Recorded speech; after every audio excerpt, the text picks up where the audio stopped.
Have you read, so this is No. Dr. Becky's book. No, I haven't. This is Dr. Becky's book. Yes! She's spectacular, so definitely read that one. Ugh, I really need this for this baby. I have read it, need to reread it. Robert Greene? Yes, of course. Okay, I mentioned Gift of Failure. Gift of Fear, love. Gift of Fear is also Becker, but yes, great. Gift of Failure. Jessica Leahy's amazing. And then I don't think we have to worry about me failing too much with my child. No, the idea. Of course, you're going to. Which one? Very good. Oh, Anti-Fragile? Yeah, very good. What am I going to do? Have you read How to Raise Kids Who Aren't Assholes? No! Did you read Expecting Better? Yes, okay. I did read that. Okay. Emily Oster, yeah. Gift of Fear, there it is. Yeah. The Self-Driven Child? Actually, I think you would like this book from her instead. The Addiction Inoculation. So how do you raise kids if obviously addicts are predisposed to have addictive children. So what are the proactive steps you take to not pass shit? Yes, they say genetics loads the gun, environment pulls the trigger. Yes. Let's not pull the trigger. Yes. We are in Texas, so at least that's... Have you read The War of Art? Oh, of course. Okay. Yes. Okay, this is my other favorite parenting creativity book. The Baby on the Fire Escape.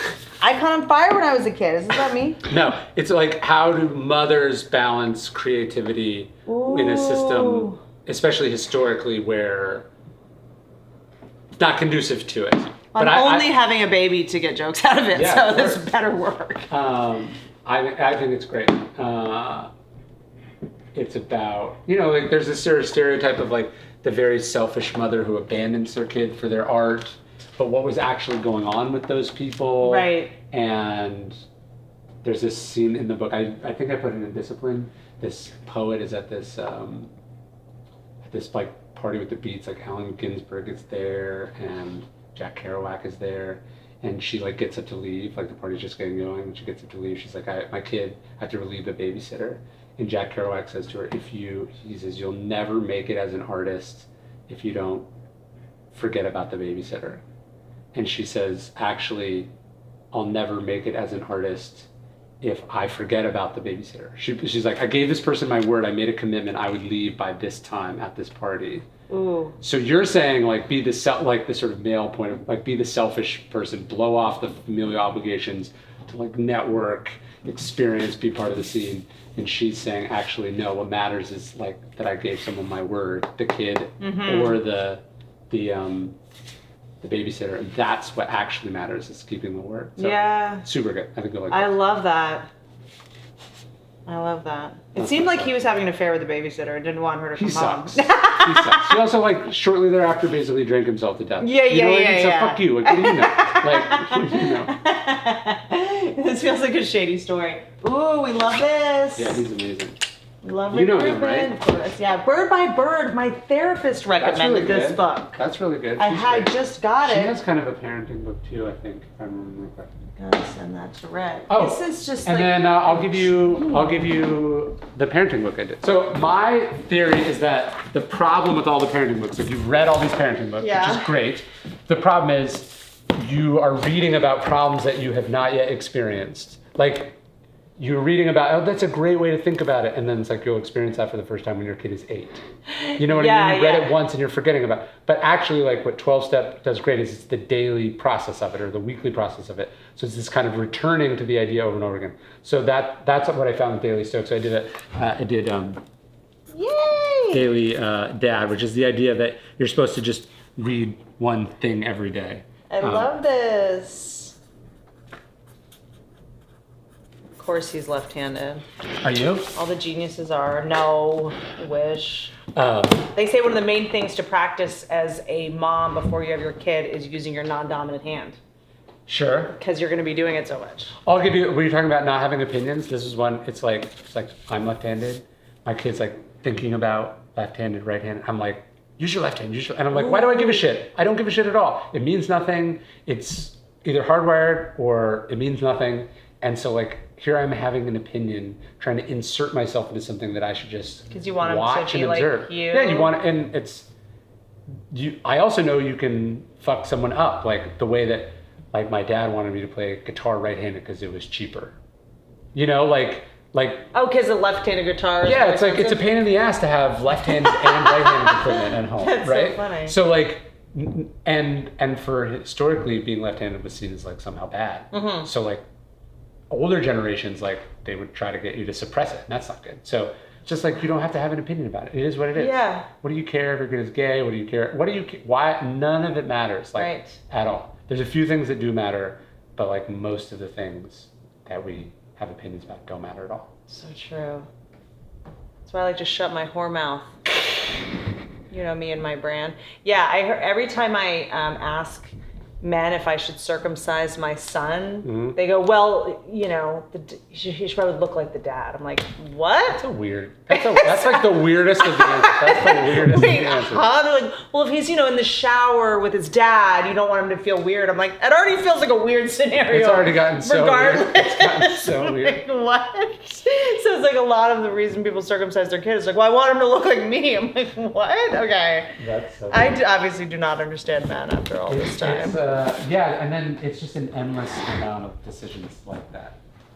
You just have to make up. Yeah, I'm like, am I doing it for the right reason? Am I doing it because it's the only thing I know? I think my kid should just be the opposite of everything I am. If I'm right-handed, you be left-handed, the please. Costanza principle. Yeah. It's just... This is one of my favorites. I actually I did a bunch of sessions with her too, but I thought you might relate to that one. It's so good.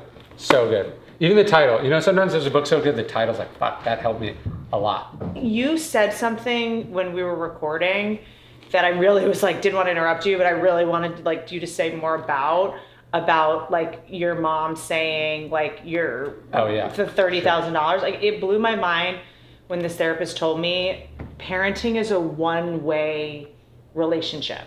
It's only caretaking. Yes. Yeah. You don't owe your parents money. Of course. It's not your job to take care of their needs emotionally in any capacity. Right. And from a very early age, I was emotionally caretaking my parents. Sure. And that's not our job as children. Yeah, I try to remind myself like they owe me nothing and I owe them everything. Yeah. And you don't get your emotional needs met from your children. I feel like a good person. I feel like I'm smart. I feel like I'm this. Yeah, they're not supposed to pay you back. Zero. The only My way mom would do that. She'd be like, well, I spent all this money on your thing. I'm like, you had me, bitch. There's not a debt, and if there is a debt, it can only be paid forward. Is the way to think, right? Like if you had amazing parents, you don't owe them, you just owe your kids. And it's also weird because it's like, when you have friends that are like a mess and they have kids and you're like, you're having kids, like that might have been my mom. People were like, she's having a kid? Are you insane? My parents were, so after all that, then my parents sent my sister to Tulane, which was the most expensive private college in the country. So it had nothing to do with me and everything to do with them. Yep. And none of it was personal. No one wakes up in the morning and tries to be a bad mom. They are emotionally children, and that's really hard. We're the first generation with tools. Like, we really are. We're the cycle breakers. I try to just... Hopefully. Conspiracies. Oh, yeah. That's a very different book that I wrote. You're an animal. You make me feel like... That's about Peter Thiel when he destroyed Gawker. That's his conspiracy to destroy Whoa, but wasn't the Hulk Hogan thing like the first... He sought out Hulk Hogan and funded the lawsuit to destroy Gawker for outing him as gay. Love it. Should be good. They're trying to do a movie about it, but it's like 5 years into development. So... Wild. Oh my goodness, what are you guys doing? I know I can talk to dogs, I can talk to horses, cats, I know nothing. I'm not a cat person. Don't even know what they value. These are just, you have to have bookstore cats. But aren't they just like, hi, like psychic vampires? They're pretty nuts. Hi, are you gonna, like, do you remember Tales from the Crypt? Mm-hmm. Or there was another one called Tales from the Dark Side, and there was this one little, like, spooky sketch where a cat was, like, chasing this guy, and the cat would go into their mouth. Oh. Do you remember that? Mm-mm. All right. Well, have you heard the thing that cats, like, domesticated themselves? Like, are they domesticated? I no, don't but know. that's like they chose us. Like we chose dogs. Yeah. And cats were like They force themselves? Yeah, there's a story in Montaigne. Like, are we abusing them by putting them inside? Do they want to be here? If they wanted to not be here, they would not be here. Do you know what I mean? Yeah, okay, got it. But he has this question, he's staring at his cat, and he's like, is my cat my pet, or am I my cat's pet? Yeah. Cats with a dog, it's not a question. I own the dog is for me. It's clear. It's the cat. I always feel embarrassed around cats. I'm like, I feel rejected. I read a lot. It's sort of my job. You can't write without reading. For almost 15 years now, once a month, I send out an email with my favorite book recommendations for that month. Books that I've been reading, books that I've been going through, books that changed my life, that inspired me, that I think connect to what's happening in the world. And you can sign up right now at ryanholiday.net/reading list.